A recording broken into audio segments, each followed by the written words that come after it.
ಕಾಂಗ್ರೆಸ್ನಲ್ಲಿ ಪಟ್ಟದ ಆಟ ಬಿರುಸು ಪಡೆದಿದೆ. ಇಲ್ಲಿಯವರೆಗೆ ಕೆಪಿಸಿಸಿ ಅಧ್ಯಕ್ಷ ಸ್ಥಾನದ ಫೈಟ್ ಅಂತ ಕಾಣಿಸ್ತಾ ಇದ್ದ ಕದನ ಈಗ ಆಫ್ಟರ್ ಸಿದ್ದು ಲೀಡರ್ಶಿಪ್ಗೆ ಜಿದ್ದಿನ ಯುದ್ಧಕ್ಕೆ ಮುನ್ನುಡಿ ಬರೆದಿದೆ. ಕೆಪಿಸಿಸಿ ಅಲ್ಲ, ಈಗ ಸಿಎಂ ಸೀಟಿಗೆ ಮೆಗಾ ಫೈಟ್ ಶುರುವಾಗಿದೆ.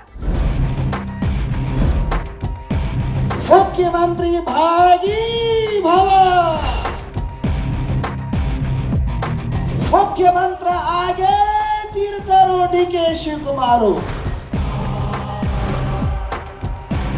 ಕರ್ನಾಟಕ ಕಾಂಗ್ರೆಸ್ನಲ್ಲಿ ಪಟ್ಟದ ಆಟ ಹೊಸ ಮಗ್ಗುಲಿಗೆ ಹೊರಳಿದೆ. ಈ ಆಟಕ್ಕೆ ಕ್ಷಣಕ್ಕೊಂದು ದಾಳ ಉರುಳುತ್ತಿದೆ. ಬೆಳಗಾವಿಯಿಂದ ಒಂದು ಅಸ್ತ್ರ ಪ್ರಯೋಗ ಆದ್ರೆ ಬೆಂಗಳೂರಿನ ಸದಾಶಿವನಗರದ ಪವರ್ ಹೌಸ್ನಿಂದ ಪ್ರತ್ಯಸ್ತ್ರಗಳಿಗೆ ವಿರಾಮವೇ ಸಿಗ್ತಿಲ್ಲ. ಕೆಪಿಸಿಸಿ ಅಧ್ಯಕ್ಷ ಸ್ಥಾನದ ಮೇಲೆ ಕಣ್ಣಿಟ್ಟಿರುವ ಸಚಿವ ಸತೀಶ್ ಜಾರಕಿಹೊಳಿ ಇಷ್ಟು ದಿನ ಸೈಲೆಂಟ್ ಆಗಿ ಗೇಮ್ ಆಡ್ತಿದ್ರು. ಸಿಎಲ್ಪಿ ಸಭೆ ಬಳಿಕ ಇದು ಮುಂದಿನ ಸಿಎಂ ಹೋರಾಟಕ್ಕೆ ಕಾಳಗಕ್ಕೆ ಬಿದ್ದಿದ್ದಾರೆ.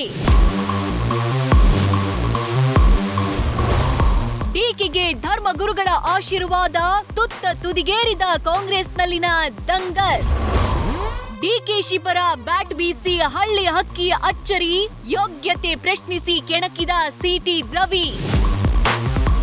ಇದು ಕಾಂಗ್ರೆಸ್ನಲ್ಲಿ ನಿಲ್ಲದ ಸಿಎಂ ಸೀಟಿನ ದಂಗಲ್ ಧಗ ಉರಿಯುತ್ತಿದೆ. ನಿನ್ನೆ ಜೈನ ಗುರುಗಳಿಂದ ಡಿಕೆಶಿಗೆ ಸಿಕ್ಕ ಆಶೀರ್ವಾದದ ಬೆನ್ನಲ್ಲೇ ಸಿಎಂ ಸೀಟ್ ಫೈಟ್ ಮತ್ತೊಂದು ದಿಕ್ಕಿಗೆ ತಿರುಗಿದೆ. ನಾ ಬೆಳಗಾವದಲ್ಲಿ ಒಂದು ಮಾತು ಡಿ.ಕೆ. ಶಿವಕುಮಾರ್ ಅವ್ರಿಗೆ ಹೇಳಿದ್ನೆ. ಏನಂದ್ರೆ ನನಗೆ ಎರಡು ಕನಸಿದಾವು. ಜೈನರಿಗೆ ನಿಗಮ ಮಂಡಲ ಆಗಬೇಕಾ, ನೀವು ಮುಖ್ಯಮಂತ್ರಿ ಆಗಬೇಕು. ಮತ್ತು ಎರಡೂ ಕನಸು ಇವತ್ತು ನವಗ್ರಹ ಹವನ ಆಗಿದೆ, ನವಗ್ರಹ ಅನುಷ್ಠಾನ ಆಗಿದೆ. 18 ಆಚಾರ್ಯಗಳು ಕುಯ್ದಾರ, ತಥಾಸ್ತು ಅಂತ ಎಲ್ಲರೂ ಆಚಾರ್ಯಗಳು ಆಶೀರ್ವಾದ ಎರಡೂ ಕೈ ಮೇಲೆ ಮಾಡಿ ಎಲ್ಲ ಆಚಾರ್ಯಗಳ ಕೈ ಮ್ಯಾಗ ಮಾಡಿ ಇವ ಮುಖ್ಯಮಂತ್ರಿ ಭಾಗಿ ಭವ. ಈ ಸಮಯದಲ್ಲಿ ಒಂದು ನುಡಿವನ್ನು ನೀಡ್ತಾರೋ, ಮುಖ್ಯಮಂತ್ರಿ ಆಗೇ ತೀರ್ತಾರೋ ಡಿ.ಕೆ. ಶಿವಕುಮಾರ್. ಇದೊಂದೇ ಒಂದು ಹೇಳಿಕೆ ನೋಡಿ ಹುಬ್ಬಳ್ಳಿಯಲ್ಲಿ ಹೂಬಳ್ಳಿಯಂತೆ ಸಿಕ್ಕ ಆಶೀರ್ವಾದಕ್ಕೆ ಸ್ವತಃ ಡಿಸಿಎಂ ಡಿಕೆಶಿ ಫುಲ್ ಖುಷಿಯಾಗಿದ್ದಾರೆ.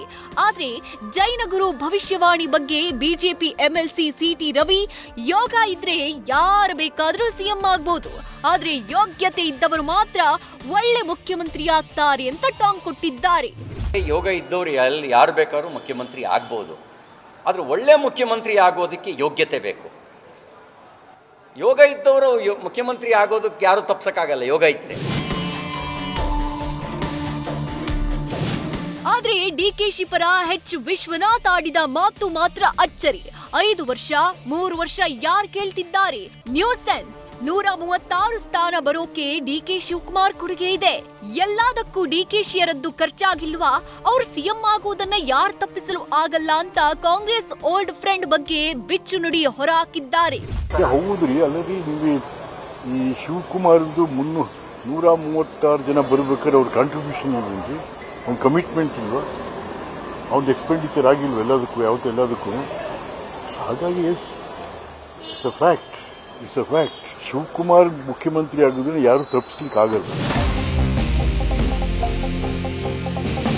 ಆದ್ರೆ ಈ ಹಗ್ಗ ಜಗ್ಗಾಟದ ಬಗ್ಗೆ ಬಾಗಲಕೋಟೆಯಲ್ಲಿ ಮಾತನಾಡಿದ ಇಂಧನ ಸಚಿವ ಕೆಜೆ ಜಾರ್ಜ್, ಹೈಕಮಾಂಡ್ ಜೊತೆ ಕೂತು ಬಗೆಹರಿಸಿಕೊಳ್ತೀವಿ ಅಂತ ಹೇಳಿದ್ರು.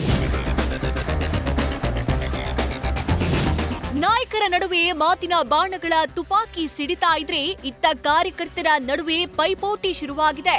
2023ರ ಎಲೆಕ್ಷನ್ಗೂ ಮುನ್ನ ನಡೀತಿದ್ದ ಬೆಳವಣಿಗೆಗಳು ನೆನಪಿಗೆ ತರಿಸ್ತಿವೆ. ಸಚಿವ ಸತೀಶ್ ಜಾರಕಿಹೊಳಿ ಮುಂದಿನ ಸಿಎಂ ಅಂತ ಶಿವಮೊಗ್ಗದ ಶ್ರೀ ಸಿಗಂದೂರು ಚೌಡೇಶ್ವರಿ ದೇವಾಲಯದಲ್ಲಿ ವಿಶೇಷ ಪೂಜೆ ಸಲ್ಲಿಕೆಯಾಗಿದೆ. ರಾಜ್ಯದಲ್ಲಿ ಸಿಎಂ ಬದಲಾವಣೆ ಮುನ್ನೆಲೆಗೆ ಬರ್ತಿದ್ದಂತೆ ಪೂಜೆಯ ಹರಕೆ ಘೋಷಣೆಗಳು ಮೊಳಗ್ತಿವೆ.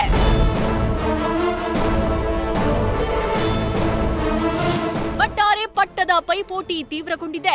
6 ತಿಂಗಳಲ್ಲಿ ನಾಯಕರ ನಡುವಿನ ಕಿತ್ತಾಟ, ಕಾರ್ಯಕರ್ತರ ನಡುವಿನ ಸಮರದಿಂದ ಪಕ್ಷ ಮತ್ತಷ್ಟು ಮಾನಸಿಕವಾಗಿ ಹೋಳಾಗಲಿದೆ. News First bureau. News First ನಿರ್ಭೀತಿಯಿಂದ ನಿಮ್ಮ ಪರವಾಗಿ.